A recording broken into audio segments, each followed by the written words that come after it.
So here we are again, part two of the American Museum, okay, in Bath, which is, Bath. So Bath, we say Bath, they say Bath, all right. But anyway, this here is a map. But let's read what it says here. Map of South America. It reads, this stark contrast to the friendly residents shown on the Debray map.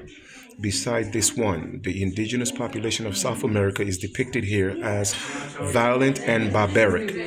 This deliberate misrepresentation of the native peoples is intended to encourage the Dutch to pursue the expansion plans across the globe and bring the violent continent under control, like the British didn't do the same thing, right? It says this is 1584 to 1622, all right? And so you have this map right here. Then we have another map here, map of Virginia. It says the English crown wanted to consolidate the power across the globe, and subjects were encouraged to emigrate to America. Maps help to promote the idea of a friendly and welcoming land. This map is highly accurate for the time and is drawn so that the East Coast faces the viewer as it would when arriving by ship from Europe. This is from that was drawn 1528 to 1598. So as you can see the contrast, right? One map is given to the the natives of Europe to show a friendly side, and then another map is given to show the violent side. So you know what? Let's show this violent side and how barbaric these people are, so we could subjugate them. We could do what we have to do, murder them, take their lands, do what we have to do. Then let's show another map to the people of Europe and say, well, you know what? Hey, it's a friendly place. You could do this, and So as you could see, man. I think I said enough on that. All right, 17th century keeping room, Massachusetts, that's 1690. Constructed with beams, floorboards from a Puritan house in Wincham, Massachusetts. That was in 1690. All right. Okay. What else do we have here?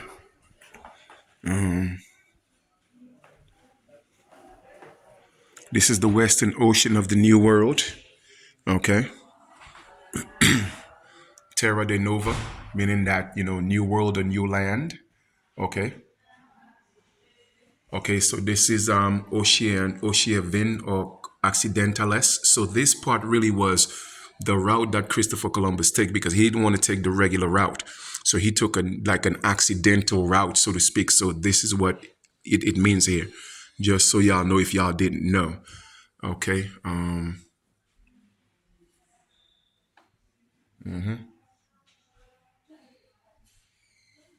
So right here you have Afrique or Afris, Ethiop.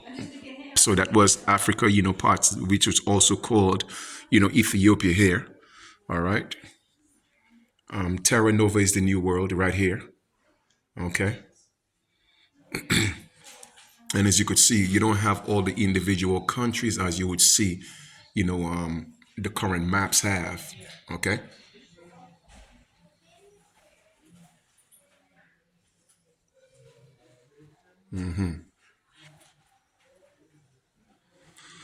All right.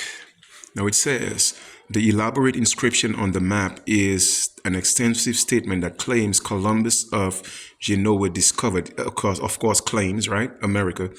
It is an attempt by the map maker to undo the earlier claim that this title belonged to Americo Vespucci. So this author is saying that, hey, the title does not belong to Americo Vespucci, which ultimately led to the continent becoming known as America. So as you could see, even here they're saying that this author is pointing out that the name America did not come from Americo Vespucci, like we already know, because the name America came from Amerique, the Mayan culture. So that name was already in the Americas from Nicaragua. Okay, so just so y'all know, just in case y'all didn't know. All right.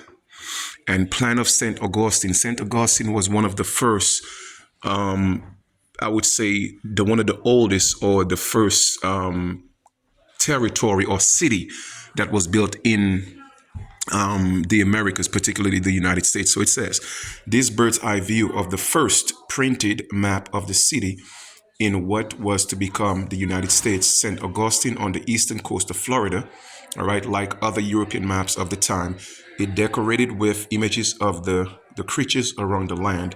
Here, a mahai, dolphin fish swims in the waters. All right, now, once again, St. Augustine was the first one that was either St. Augustine was the first one that was created, but you had St. Augustine and St. Petersburg. Now, one of them was owned by the Spanish, and then when the Spanish sold Florida, then the English took over. So just wanted to give you guys a little, history on that. Okay. Map of the polar regions in the 1590s, Dutch navigators. All right. So we had the Dutch, the Spanish, and all these different things, man, coming to take our land, man. All right, then you have a map of Africa right here. It says this is the first map printed in Europe to show the whole of Africa. It combines the ancient geography, Claudius, Ptolemy, legendary features, such as elephants, blah, blah, blah. So this is one of the first maps printed of Africa that was actually in Europe. You see how different it looks, eh? Right? Now we have Ethiopia right here. We have Libya. Okay. So, it looks a whole lot different. All right. And even right here, they have a place in Africa called Africa. Remember, the only place that was called Africa in Africa was Tunisia. So most likely this must be Tunisia. All right. But it was called Africa. All right. And then due to colonization, the entire landmass became Africa. But the only place that